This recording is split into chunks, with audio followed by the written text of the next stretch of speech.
Hello दोस्तों, welcome to software engineering channel. क्या हाल चाल है आप लोगों का। सॉफ्टवेयर इंजीनियरिंग चैनल में सी शार्प की जो प्ले लिस्ट हमने स्टार्ट की हुई है उसके अंदर आज का जो टॉपिक है वो भी बेसिकली सी शार्प के कोड को लिखने के लिए एक प्रिंसिपल है जिसको अगर फॉलो किया जाए तो आपके कोड का जो डिज़ाइन है, जो ओवरऑल जो एक आर्किटेक्चर है वो काफ़ी बेहतर हो सकता है, इम्प्रूव हो सकता है, जिससे आपका कोड की रीडेबिलिटी भी बेहतर हो जाती है। आपका कोड जो है उसमें क्लीन कोडिंग के कंसेप्ट भी प्रमोट होते हैं और आपका कोड जो है वो इतना अच्छा हो जाता है कि उन प्रिंसिपल्स को फॉलो करते हुए आपका सारा का सारा जो ओवरऑल एक सॉफ्टवेयर बनता है वो बहुत ज़बरदस्त होता है। तो प्रिंसिपल्स मैं कौन कौन से बोल रहा हूँ, एक तो ये जो आज हम पढ़ने वाले हैं, और इससे पहले जो कि कुछ हमने प्रिंसिपल पढ़े, जैसे कि हमने पढ़ा कि सिंगल रिस्पॉन्सिबिलिटी प्रिंसिपल क्या होता है, फिर उसके बाद ओपन क्लोज प्रिंसिपल पढ़ा, फिर उसके बाद लाइस्कफ सब्स्टिट्यूशन प्रिंसिपल पढ़ा, फिर उसके बाद अब जो है हम इंटरफेस सेग्रीगेशन प्रिंसिपल पढ़ने वाले हैं। तो अगर हम बात करें कि ये क्या है प्रिंसिपल, तो इसके अंदर जो है दो बातें कही जाती हैं।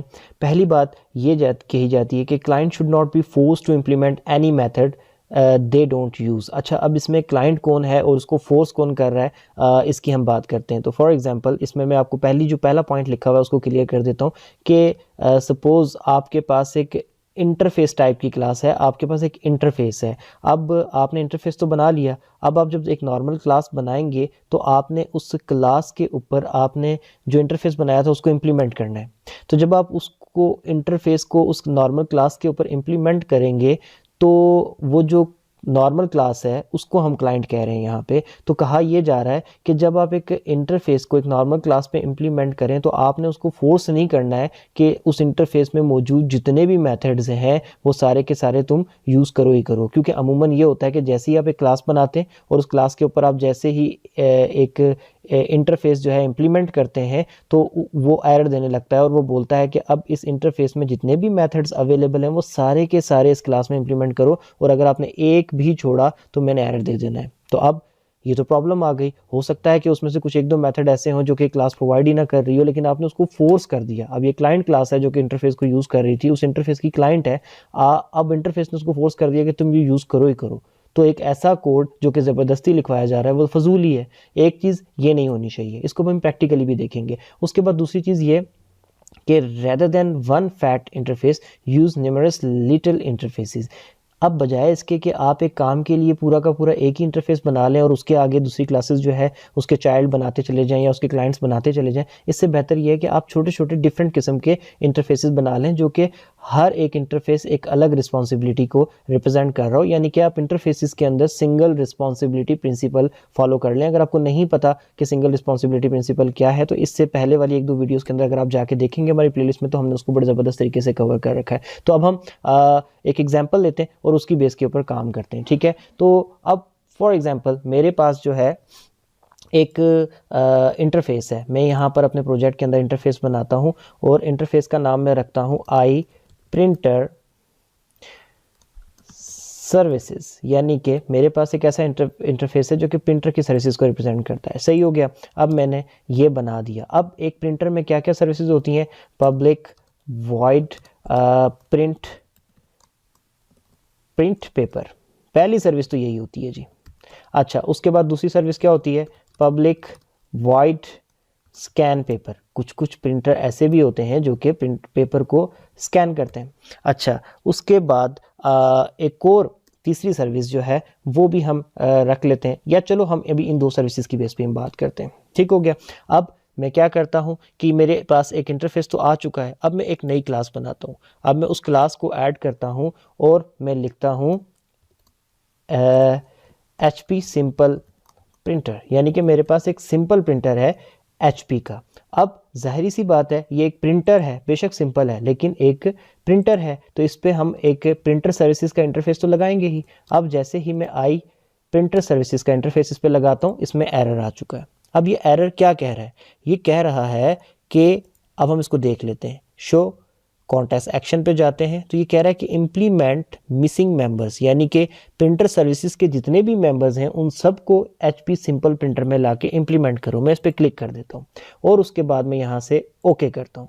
तो देखें मैंने वो जो दो मेथड्स प्रिंटर सर्विसेज के इंटरफेस में डाले थे वो दोनों यहाँ पर आ चुके हैं, जिनके अंदर नॉट इम्प्लीमेंटेड एक्सेप्शंस अवेलेबल हैं। अब यहाँ पर इसको मिटाकर तो मैं प्रिंट पेपर का जो भी फंक्शन है उसका कोड लिख दूंगा, दैट्स गुड।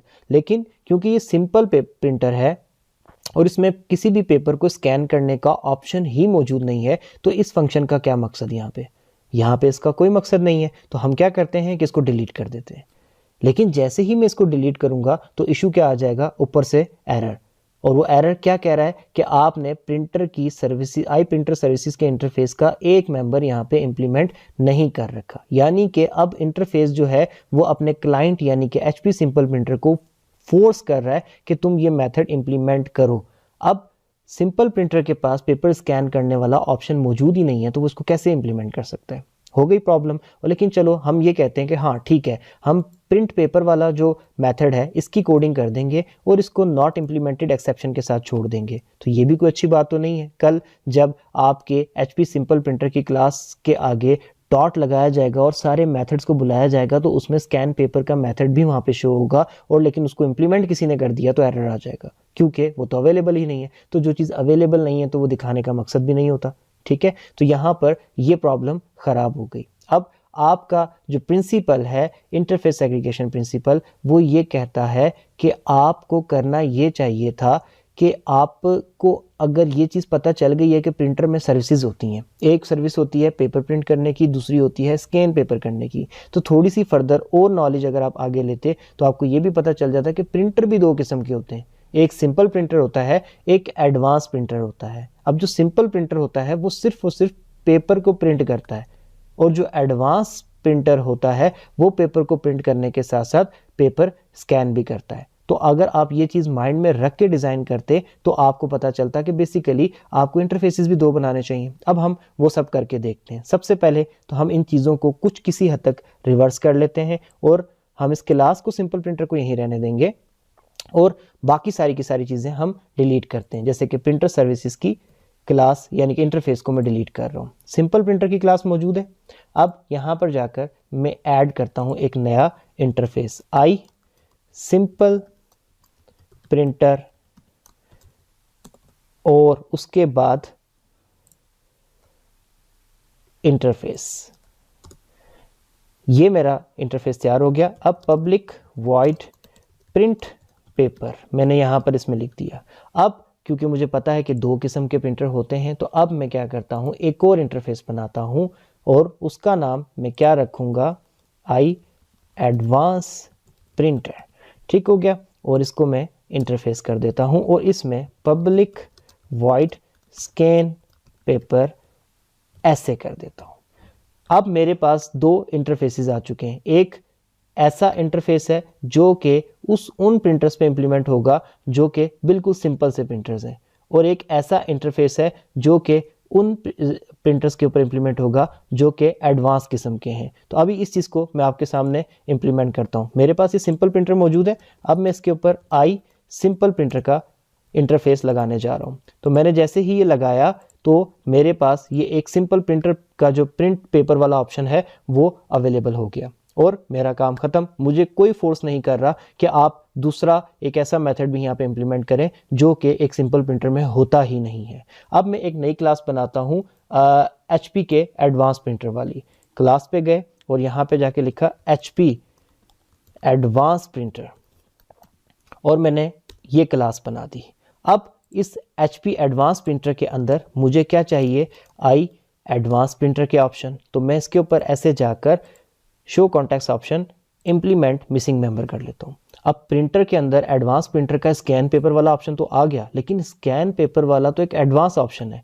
सबसे पहले एक एडवांस प्रिंटर भी पेपर तो प्रिंट करेगा ही करेगा। अब उसका क्या करें, तो उसके लिए हम यहाँ पर जाके ऐसे करके सिंपल प्रिंटर भी लगा देंगे और उसके बाद दोबारा से हम उन फंक्शंस को इंप्लीमेंट करेंगे। तो देखें, अब HP एडवांस प्रिंटर पहले एक सिंपल प्रिंटर वाले ऑप्शन प्रोवाइड करेगा, उसके बाद उससे आगे वाले ऑप्शन प्रोवाइड करेगा। तो हमने इसके ऊपर दोनों के दोनों इंटरफेसेस लगा दिए और दोनों इंटरफेसेस लगाने से उनके दोनों के ऑप्शन इसके अंदर आ गए।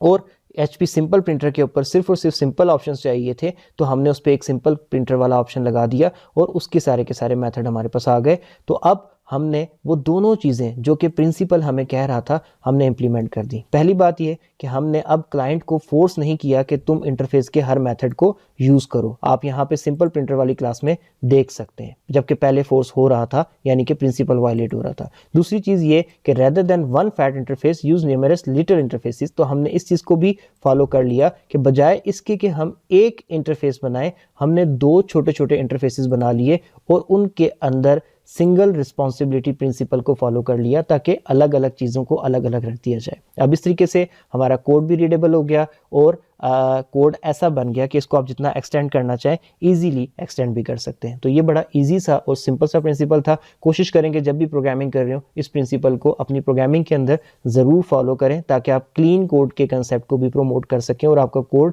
ज़्यादा से ज़्यादा रीडेबल रहे। तो आई होप सो कि वीडियो आपको अच्छी लगी होगी। अगर अच्छी लगी हो तो लाइक करके प्लीज़ चैनल को सब्सक्राइब करें। दोबारा मिलते हैं नेक्स्ट वीडियो में, तब तक के लिए अल्लाह हाफिज़।